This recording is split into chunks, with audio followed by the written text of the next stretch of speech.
Coming up on high school game night, two teams, one historic trophy. Ephrata and Warwick at war for some hardware. Find out who took it home this year. Plus, Cocalico has soared out to an unbeaten start. Could they exercise some demons tonight against a Governor Mifflin team that beat them by a single point last year? It's the last week before section play begins. The final opportunity to work out the kinks. Find out who looks in form and ready to rumble. High school game night starts right now.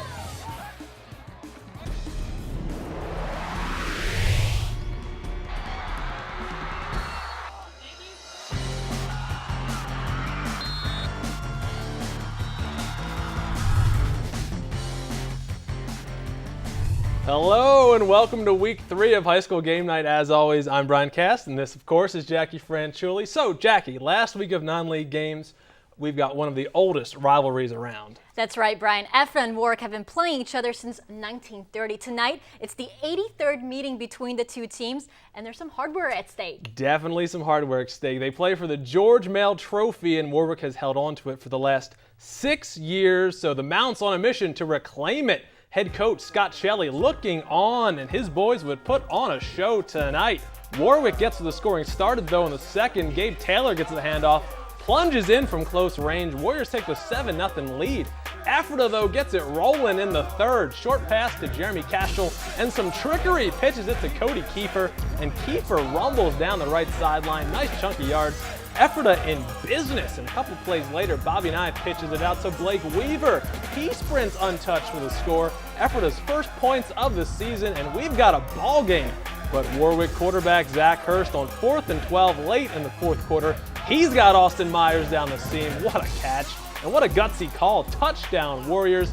Ices the game for them, and to the victors go the spoils. The George Mail Trophy stays in Lidditz. Warwick wins 17-7 and retains that trophy for the 7th straight year, the first time that has ever happened throughout the years. Congratulations to the Warriors. Well, next up, Cocalico, where the Eagles have dominated two Berks County teams in the first 2 weeks, outscoring Daniel Boone and Reading by a combined 74-7. Tonight, it was Governor Mifflin who beat Cocalico by a single point last year, and the boys from Denver were not going to let that happen again. Not an easy ride, though, at Eagle Stadium. Cocalico dealing with a Mustang offense waiting to explode, and the Eagles didn't want this to happen on the opening drive. Mifflin QB Jan Johnson sees an opening and goes for it. It's off to the races. Johnson just too quick.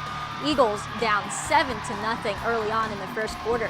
Ensuing drive, Cocalico QB Brock Gosling also with some quicks. Gosling goes wide and straight into the promised land. Eagles tie things up at 7.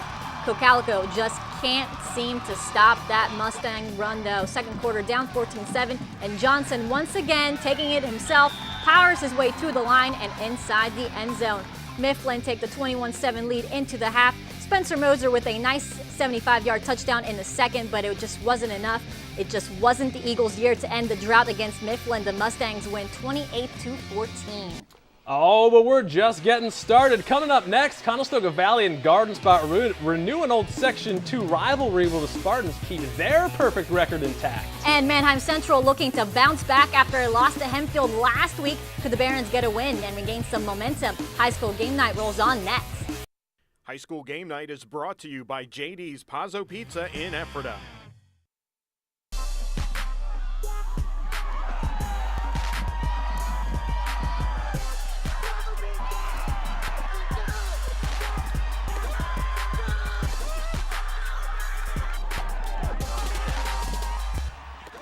Welcome back to high school game night. And Brian, not many players play at full speed in offense and defense like Tyler Petrie does. Yeah, very impressive stuff from him. And Conestoga Valley may be 0-2, but they've played very well in stretches, so definitely a dangerous team out there. That's right, Brian. And speaking of dangerous teams, the Buckskins' opponents tonight, Garden Spot, an undefeated squad that last week scored in all phases of the game, offense, defense, and special teams. And CV is without senior running back Anthony Brown tonight. The Spartans taking the field in New Holland. Could they impose their will tonight? Opening drive for Garden Spot, sophomore QB Mitch Martin looking for a receiver. He's got Austin Haas. Goes up and gets it inside the 5, and it sets up this. Martin with a great play, fakes, keeps the rock, bangs through a couple of defenders inside the end zone. Spartans take a 7-0 lead. CV trying to answer back. But bad news, Ryan Brooks is picked off. Michael Kelly has got a lot of green in front of him to the house. Now it's 13-0 Spartans. And in the second quarter, more from the young Mitch Martin. Another keeper stays on his feet and finds the promised land again. Gives him a 22-point cushion. And Garnspot goes on to beat a depleted Conestoga Valley squad. Final score is 49-7.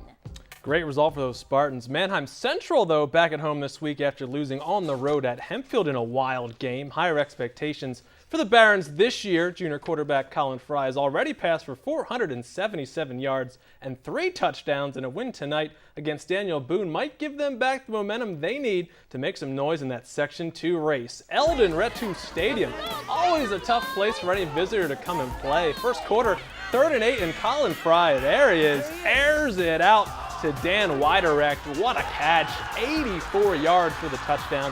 Explosive play. Barons lead 7-0 after one quarter. Second quarter now, Central in the red zone this time. Fry finds his favorite target, Taylor Guide, with a 14-yard touchdown. Barons have a 14-0 advantage at the break. And in the third quarter, time for the defense to flex its muscle. Ian Hanselman forces a fumble, and Nate Henry right there to fall on it. Gives possession back to Central, and it leads to an Evan Stauffer 30-yard field goal. He splits the uprights, and the Barons get back on track this week in a big way. Manheim Central shuts out Daniel Boone 29-0. Well, still to come. So many other games to check in on. We've got all the scores from around the LL League. Plus, we reveal the Play of the Week nominees for week number 3. You don't want to miss these. Don't go anywhere. High School Game Night continues next. High School Game Night is brought to you by JD's Pazzo Pizza in Ephrata. Nation, welcome back to High School Game Night. Well, we thank Baron Nation for that, and welcome back to High School Game Night. Time to check in on all the games from around the LL League, and a Section 2 team in crisis, Jackie, gets a much-needed win tonight. That's right, Brian. Lampeter Strasburg are the 2-time defending Section 2 champs, but we're 0-2 to open up the season, but they turn it around, a 21-17 win over Red Lion. Yeah, definitely looking forward to that Section 2 race coming up next week. But let's take a look at Section 1. Penn Manor still undefeated. They take down Dallastown 24-7, and Wilson beats Reading 31-12. More from Section 1. Manheim Township keep the air assault going, winning 27-7 against Carlisle, while Hempfield lose their first game of the season from Central York 51-14. That is a huge loss. And elsewhere in Section 1, Cedar Crest scored 67 points in Week 1 and none last week, but this week they lose to Hershey 31-42, and McCaskey, the Red Tornado, lose to Exeter 30-14. Sorry, Brian, about your alma mater there, but Oxford beats Solenko 7-0, while Lower Dolphin blanks E-Town 38-0. And in Section 3, Schuylkill Valley over Enville-Cleona 28-6, and Lebanon finally scores some points, but Elko wins the game 40-18. Section 3 contender Donegal beating Palmyra 68-27. The Indians will play Garnspot next week in a huge game, so circle that one, while Trinity breaks Columbia's hearts, beating them 42-6. And more from Section 3. Northern Lebanon no longer undefeated. They lose 34-13 to Hamburg, and Octorara dunks Pequea Valley 25-6. And don't forget, one game being played tomorrow afternoon, Lancaster Catholic versus Erie McDowell at Mansion Park in Altoona. We'll have to see if Roman Clay can keep running wild. That game kicks off at 3:30. Woo! And now it's time to reveal the most spectacular plays of Week 3. Jackie, what plays first up? Well, lots of great stuff from the Ephrata-Aurora game. This tricky pitch to Cody Kiefer, and he zooms down the right sideline to set up Ephrata's first touchdown of the season. Oh, and next from the same game, Zach Hurst on 4th and 12 for Warwick. Clutch throw to Austin Myers in the end zone late in the fourth quarter clinches the victory for the Warriors. And our final nominee, Manheim Central quarterback Colin Fry, firing it downfield to Dan Widerrecht. 84 yards for the score. And remember, you can head to our blog and online at news11sports.blogspot.com to vote for your favorite play. The video will be up after midnight. The winner will be announced next Friday at 5:30. And also coming up next Friday, Conestoga Valley travels to Cocalico to kick off play in Section 2. Every win is critical for these section races, and you can see all the live action on Cable 11. Eric May and Jerry Novak with the call. Our coverage begins at 7 o'clock. Well, Brian, that'll do it for our Week 3 edition of High School Game Night. Section play begins next week, and just like our football teams, these 3 weeks were just a warm-up for us. That's right. We'll bring it strong next week, but until then, for Jackie Franchilli and all of our crew here at High School Game Night, I'm Brian Cast. We'll see you in Week 4. Receiver set to the right. Nye will screen the Cockler, tips it back to Kiefer. Kiefer inside the 20, makes a move, and it's going to be upended. 13.